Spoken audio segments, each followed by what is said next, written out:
Olá, alunos da turma 81, eu sou a professora Cristiane de inglês, tudo bem? Eu resolvi na aula de hoje fazer uma revisão sobre o passado simples dos verbos regulares, dos verbos irregulares, falar também sobre o futuro com going to e o futuro com will. Eu resolvi fazer essa revisão geral por conta do teste, né? Dos erros que vocês tiveram no teste. Aí eu resolvi fazer essa revisão geral. Então vamos a ela. Bom, passado simples. Verbos regulares. Regulares por quê? Porque para eu formar o passado simples de alguns verbos, vou dar alguns exemplos daqui a pouco, eu vou acrescentar ed ou ied. Vamos lá. O verbo play, ele termina em y, tem como antecedente o a, vogal.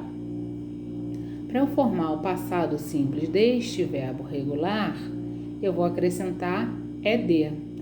Em contrapartida, nós temos o verbo study, que também termina com y, mas o antecedente do study é a consoante d. Quando isso acontece, quando o verbo termina em y e o antecedente dele é uma consoante, poderia ser o d ou qualquer outra consoante, mas estamos falando do verbo study. O y sai de cena, dá lugar ao i, é d que é a terminação do passado simples para todos os verbos regulares, tá? Qual é o auxiliar? Foi até uma pergunta do nosso teste. Qual é o auxiliar, o verbo auxiliar no passado simples? É o did. Ele tem algum significado? Não. Como verbo auxiliar? Não. Como verbo principal? Sim. Qual é a diferença aí entre verbo auxiliar e verbo principal? Verbo auxiliar, ele existe para ajudar a fazer a negativa e a interrogativa. O did, né, que é o passado do verbo do, ele como verbo principal significa fazer. No caso aqui, o did, né, feito, passado. Vou falar uma frase aqui com um verbo regular e vou colocar essa frase na negativa e na interrogativa, tá? He played soccer last week. He played soccer last week. Dois indicativos que essa frase é no passado. A terminação é de aí do verbo principal, visto que é uma frase afirmativa, e o advérbio aí no final da oração, né? Last week. Como é que eu faço para colocar essa frase na negativa? Bom, o did é um verbo auxiliar comum a todas as pessoas, né? Desde a primeira do singular até a última do plural. Então, vamos a ela, né? Negativa. He pode ser didn't, né? Que é a forma contractada, que é a junção do auxiliar did mais a partícula not, visto que a frase é negativa. Ou, para quem não gosta de usar a forma contractada, pode dizer he did not play soccer last week. Mas por que o verbo play, que é o verbo principal, voltou para a forma original, né? No caso, sem o ed, que é a terminação do passado simples? Porque o auxiliar did já indica que a frase está no passado simples. Portanto, o verbo principal, nesse caso da oração, né? O played, né? Vai voltar para a forma original dele sem o to. Caso, play. Na interrogativa, o que eu vou fazer? Eu vou passar o verbo auxiliar did para a frente do meu sujeito, né? Meu pronome pessoal do caso reto, que dentro da oração exerce a função de sujeito. Então, did he play soccer last week? Yes, he did. Eu poderia parar aqui se eu quisesse? Claro que sim. Por quê? Porque eu quero? Não, tem um motivo. Eu comecei a pergunta com did. Quando eu paro aqui na resposta no did, todo o restante está subentendido, tá? Resposta positiva, curta. Yes, he did. Se eu quisesse dar uma resposta positiva e longa, eu usaria o auxiliar? Não, o auxiliar a gente só usa em duas situações, para formar a negativa e a interrogativa, que é uma resposta positiva. Então, yes, he played soccer last week. Resposta negativa curta para essa mesma pergunta. No, he didn't. Se eu quiser dar uma resposta longa, eu vou usar o auxiliar? Claro que sim, porque é uma resposta negativa. Então, no, he didn't play soccer last week. Tá? Esse é o passado dos verbos regulares.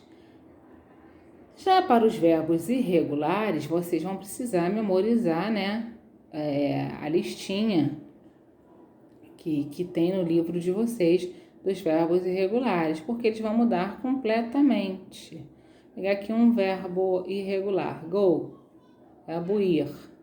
O passado simples dele é o went. Vê como mudou consideravelmente, né? Então, uma frase positiva com um verbo no passado, né? Com um verbo irregular. She went to school yesterday. Dois indicativos de que a frase está no passado simples. O advérbio lá no finalzinho da oração e o verbo, né? Aí irregular, né? A forma irregular, né? Do passado do verbo go. Então, she went to school yesterday. Como é que eu faço a negativa? O auxiliar é o mesmo, tá? Desde a primeira do singular até a última do plural. Tanto nos verbos regulares quanto irregulares. Então, o auxiliar não muda. O auxiliar do passado simples é um só, que é o did. Então, negativa, né? She didn't. Agora, obrigatoriamente, o verbo vai voltar para a forma original. Qual é a forma original? Go. She didn't ou she did not go to school yesterday. E a forma interrogativa? Eu vou passar o auxiliar para frente desse meu pronome reto, né? Que dentro da oração está exercendo a função de sujeito. Então, did she go to school yesterday? Vamos às respostas. Positiva, curta. Yes, she did. Posso parar aqui? Posso. Já comecei, né, com o auxiliar lá para formar a pergunta, né, lá na interrogativa.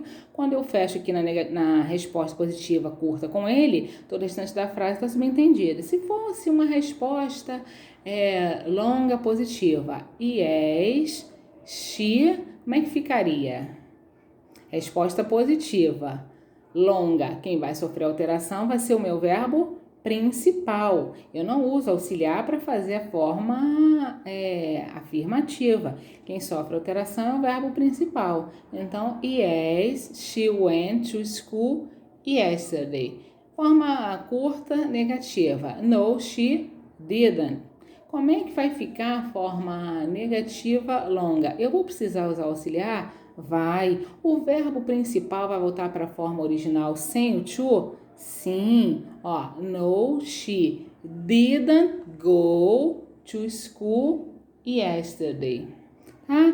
Essa foi uma revisão do passado simples, dos verbos regulares e irregulares. Tá? Só dá uma olhadinha na lista, ao longo das aulas, né, presenciais, eu fui pedindo que vocês marcassem, né, os verbos que a gente via no livro, nos exercícios, enfim, na explicação da aula, que vocês fossem marcando na listinha do livro, tá? Vale a pena dar uma olhadinha nessa lista dos verbos irregulares. Vamos falar aqui de novo, né, como revisão, para que vocês tirem as dúvidas que vocês tiveram para fazer o teste, para que isso seja sanado, né? Futuro com going to. A forma going to ela é geralmente seguida de advérbios de tempo. Quais são eles? Tomorrow, next week, next year, tonight. A forma do futuro com going to expressa ações futuras. Tem obrigatoriamente o verbo to be como auxiliar e é seguida por um verbo no infinitivo sem o to, tá? Então, como é que vai ficar aí essa estrutura do futuro com going to? Sujeito mais verbo to be mais o going to. O going to tem significado? Não. A partícula going to aqui ajuda a formar o futuro com going to, tá? Mais o verbo principal. Então, she is going to study tonight.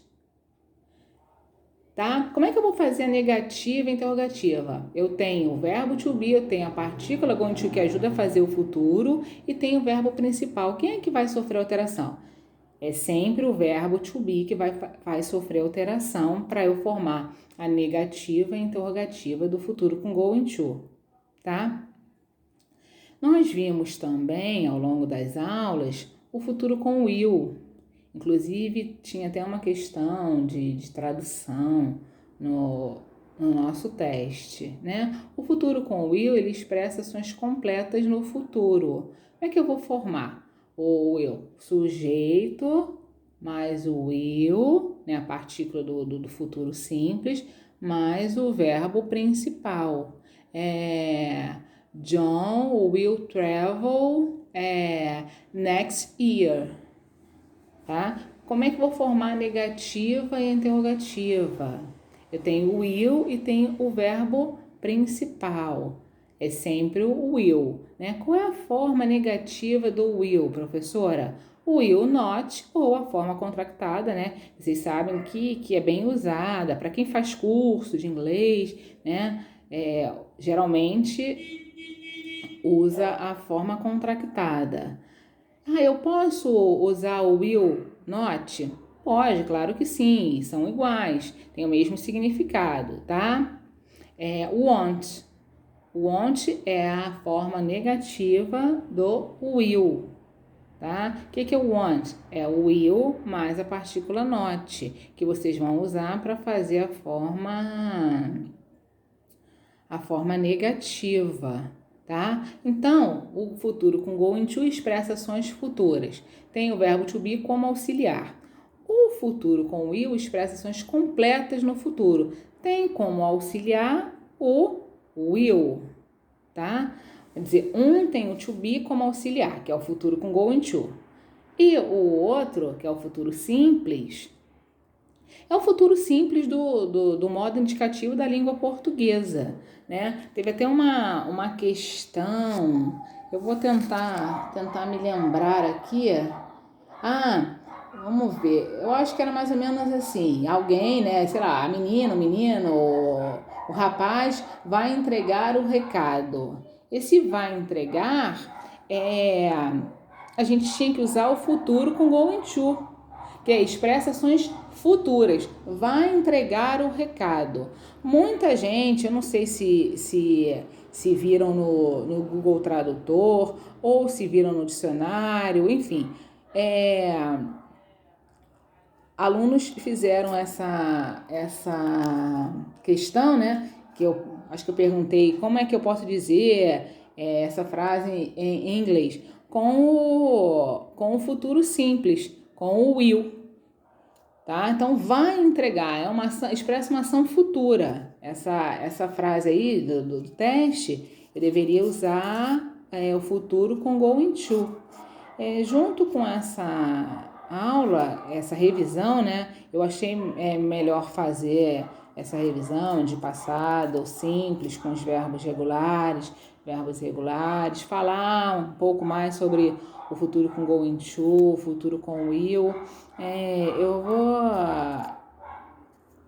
enviar também exercícios de revisão. Eu acho que vale a pena vocês fazerem. Quanto à correção, né, o gabarito dos exercícios da semana passada, como semana passada foi só a correção do teste e os exercícios de fixação, eu resolvi dar essa semana para que vocês façam os exercícios, porque não vale a pena só enviar o gabarito e vocês copiarem, vai ter um caderno impecável com tudo certinho, né? Não é esse o intuito. Eu passo exercício de fixação para que vocês tentem fazer, para que vocês anotem as dúvidas, que vocês tentem tirar as dúvidas comigo, me mandando mensagem. Eu tento responder a todos. Eu não tenho hora para responder, mas na medida do possível eu tento atender a todos, tá?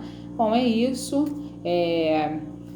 Vou mandar mais exercícios de fixação, falando sobre passado, futuro com going to, futuro simples. Vou misturar alguma coisa de presente simples também, para puxar pela memória de vocês.